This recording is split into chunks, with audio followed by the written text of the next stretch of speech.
If you query Raptors selfishness on the internet today and hit news, you get this interview. One thing to pinpoint here, but there was a lot of things, you know. You point out we don't have a big. You point out there's a little bit of selfishness in all our players, you know, like you point out, man, we've had some, you know, like really tough losses. Now, as much as people like to bash the Toronto sports media, they have been talking about this selfishness all year, and anyone that watches the games has seen it on the court in the form of this like omnipresence of iso ball in the Raptors offense.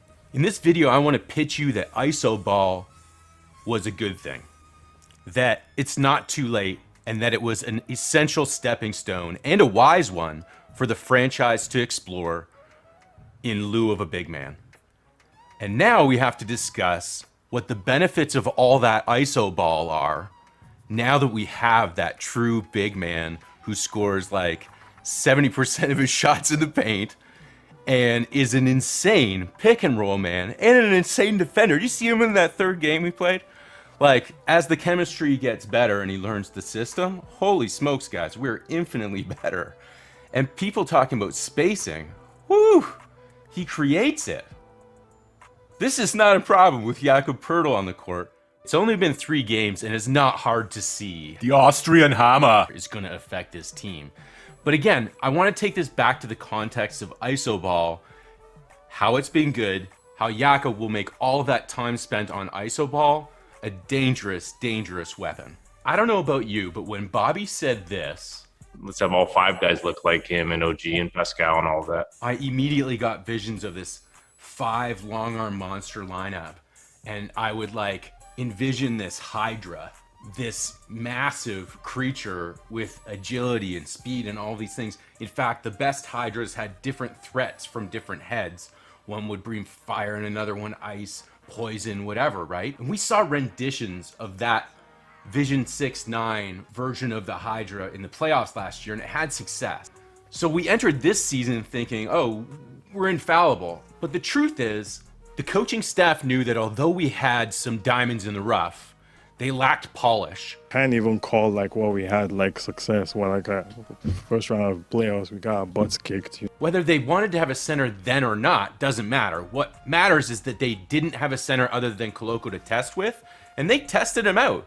They gave him lots of film to look at and to see what he does, and they let him, just like Precious at the beginning of last year, they just let him be a wild horse. They just let him go out there and be himself, and now he can review tape and refine his game and come right back into the system. He's a total gem. I think they realized during this process, during the year, through the coaching staff's very wise decision to emphasize iso ball. I know that sounds terrible. It costs us so many games, but bear with me, that they lacked polished heads here. The threats that they did have, diamonds in the rough, they needed to polish them. What do the elite offensive players in the NBA all have in common? They demand a double team. Like, double team me because I have the ball in my possession. I am the point of the attack with the ball. My name is Kevin Durant. You have to put 2 guys on me quite often. Because if you've been paying attention to the Raptors on the court, everything revolves around forcing a double team. All right? Most of the time we see it with Pascal and Fred handling the ball, but that hasn't been the case all year. We've seen some really unique players handling the ball and going for double teams to create their own shot. That's how you uncover diamonds in the rough. Diamonds are a girl's best friend. Up and down this roster, when you look, every single tool in the tool chest has been polished a little bit by virtue of this half-court iso ball. So to my mind, we have some diamonds, and they got more polished this year in terms of their own individual games by virtue of this.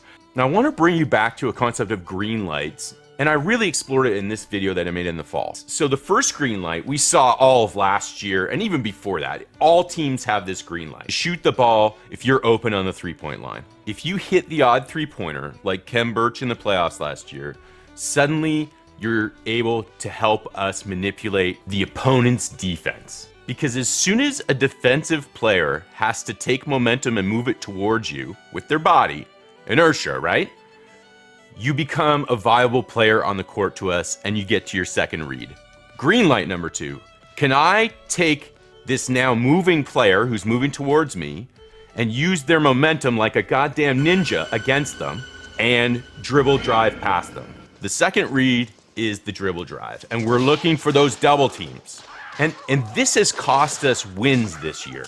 This has cost us wins. The Raptors have lost more games within 3 points than any other team this year. We've been so close in games, and this confidence that we're instilling in each and every one of our players on the line is you gotta be Pascal from the bubble. Like, it's the learning curve that we're asking each and every one of our players to go through, and it's an investment for, 2/3 of the season. And I think we're gonna still see them do it. It's expected to be their second read. The thing is, they're better at it, and we just injected Jakob, which is gonna change a lot of things. So it's this second read that has to be super quick, because you gotta use a player's momentum against them, and it's causing Pascal like bubble blunders, snake punch, because you gotta be so quick. This second green light leads to a third green light. So the third green light, Nick Nurse, I'm not talking about these green lights. I'm not Nostradamus. I'm not reading tea leaves. These are from his press conference pre-season. He talked about physicality and drawing more fouls. And when you think about it, this next read is not foreign to us. It's exactly the development Nick Nurse has been pushing with Scottie that has resulted in fourth quarter Scottie for a year and a half now. It's exactly what he talked about in Summer League. He's certainly gotten better there. We thought he scored adequately. I had to ask him to be pretty aggressive a number of times throughout the year, but he kept getting better and better as the year goes on, and shots getting better. So the iso ball heaviness this year that applied to every player, not just Fred and Pascal, was the development of this Hydra. In the same way we were developing fourth quarter Scottie. He has to have the confidence in that second green light to use his opponent's momentum against him, go into the second player, and then decide what to do next. And that's where this dribble drive, so the dribble drive, if they don't send a double or help, fine, you can try and go to the hoop. Here's Siakam, short corner, backing in. And it's that matchup. Over Harris, rattles it in, he's got 15. And this is the one that causes blunders, okay? It's a really tough thing to develop, and it's P from the bubble. This read is the toughest. This is why the Raptors draw a lot of charge calls sometimes against themselves, because this second read doesn't go perfectly. So they've been encouraged to go up and try and draw a foul, sink a bucket, or do the old Josh Jackson where you lay it up really soft and our team collapses on it and crashes the glass for another opportunity, right?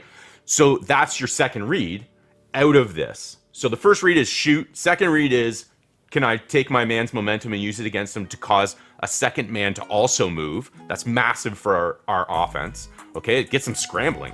Two guys are accounted for in terms of the momentum in that action. So this third read is, do I take it up myself, or as we're even seeing Gary Trent Jr. do now, kick that ball out? Where is the missing, who's not being covered, right? It's massive. And we're seeing these beautiful pocket passes. This is where Thad and Boucher were great last year. We're seeing it. We saw it the other night with the Magic. My favorite rap group is Run DMC, and I love when they pass the mic to one another. And I love the way the Raptors are passing a ball to one another, finding each other. And that brings us back to this Hydra and Poeltl. But first, I want to talk about the other interpretation of the selfishness thing for a second, because it's very popular. The idea is that the ball is staying in Fred and Pascal's hands. Now, I'm not going to get into the idea that Fred is a particularly selfish player, Oh my God, or Pascal where does is. Fred sauce come from? I It's all over honestly, me. genuinely think that's nonsense. I think these guys are playing within the system. When this season started, we expected to have a new bench mob because we got Otto and the bench was improved, but that hasn't happened since Dwayne Casey. Every year, the Raptors under Nick Nurse keep 2 to 3 starters on the court with bench players at all time. Add to that the fact that the Raptors have rolled out some of the most diverse packages of starters throughout the season, sometimes due to injury, but a lot of it is Nick Nurse tinkering. Add those things together, and any bench stats regarding the Raptors are completely screwed. There are always starters on the court with our bench guys. They don't deviate from that. There's no bench mob of 5 players that comes out and takes those minutes. Instead, they're fit into the roster like specialized tools and augment the starters. That's why the starters' minutes are so high. That's in preparation for next man up. So all season long, beginning of the season, Nick Nurse looks at the different combinations and how they augment his starters, because they're going to be played with the starters, okay, in the playoffs. So he wants to tinker and see what he has chemistry-wise with starters. So yes, the ball is in Fred and Pascal's hands a lot of the time. It's also in Scottie's hand a lot of the time more now, thank God. Barnes curling baseline. 7 the difference between the two clocks. Toronto a chance for the lead. Barnes backs down, hooks, hits, and Toronto has the lead. Even Malachi is seeing more run with and without the ball in his hands. But Malachi on the take and the make and the foul on Caleb Houston. And we're seeing it extend to other players as well. And that makes sense because we're trying to create this Hydra, right? We're trying to fit pieces in to create a 5-headed Hydra at all times with different shit, poison, fire, frost, all that stuff, 3-point shooting. The other side to this is every magician saves their best trick for last. Last in the NBA is the postseason. Do you really want to show all of your aces? Let's watch that original routine again, but this time from the other side. During the regular season in primetime games? Hell no. But if the word on the street is that the Raptors just play iso ball with Fred and Pascal, and now they'll have some pick and roll with Jakob, but when Jakob's not on the court, if the word on the street is they just do iso ball with Fred and P, that works in our favor because the truth is we've been making it so that we can play iso ball with all of our players, and now we even have a solid space creating pick and roll man who's going to open up spaces for all of our guys. Our guys don't need space. They've been practicing all year without it. And now what we're going to see on the offense with Yak, I'm not going to get into highlights from the other game. Yak can score if he's in the paint. We can now enter the paint not just with our iso ball, but now with the pass. The pass is the other way you enter the paint. Okay, we've been doing it with dribble. Now we're going to work on it with the pass. That's what Jakob opens up for the whole team. And then, of course, the third way is the pick and roll, and we're going to see every single one of the Raptors players experimented with because Nick Nurse loves to tinker, and he's not done. He can effectively make it so that you can account for 3 defenders on the court at all times out of the pick and roll. So the ball handler has a guy on him, that's 1 guy. Jakob's man comes over when Jakob sets the screen, that's 2. This is not even talking about off-ball stuff. And then the third is if we get a good screen, they've got to send help if that pick and roll is run effectively. Either Jakob gets the ball back and you got to send weak side help, or you got to send weak side help because our ball handler cuts to the rim with the ball, drives. So now let's watch that same Masai clip with fresh ears. One thing to pinpoint here, but there was a lot of things, you know. You point out we don't have a big. You point out there's a little bit of selfishness in all our players, you know, like you point out, man, we've had some, you know, like really tough losses. Okay, so we got the center. Okay, that's handled. I think we can all agree this team looks worthy of Valentine's week, okay? Let's fall in love. Masai is a slick dude, but now I actually hear him bragging. You point out there's a little bit of selfishness in all our players. That all of our players are able to be selfish. The third thing was we've suffered some close losses. Well, here's another sportscaster tandem describing the Raptors' losses. Close games are where the Raptors have really struggled. Toronto has the worst record in the league when the margin is 3 or fewer. They're just 2-10. That's part of the reason why they have struggled. Offensive foul, Tyus Jones. That's a pretty tight-ropey stat. Like, that means we've been in close games and we can beat teams that we didn't beat. So I think this vision of the Hydra that I had was flawed. Each of these players is a tool in your tool chest, specialized in some way. And so the vision I had for the Hydra, especially post-trade deadline, looks more like this. Doesn't matter which head of the Hydra you look at here, every head has gotten better at iso ball. It's crazy, I know, but they've all gotten better. Just remember. I'm not saying anything's polished, that was the whole point of the diamond little segment. But it's better.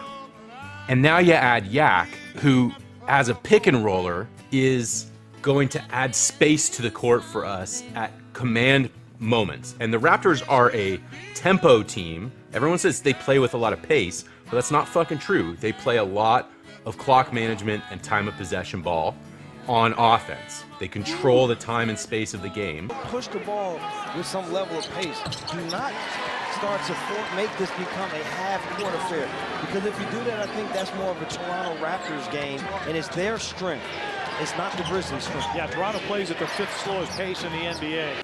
Which leads to some short clock possessions where we've played around with, or sometimes inadvertently, wound up with the ball in not Pascal or Fred's hands.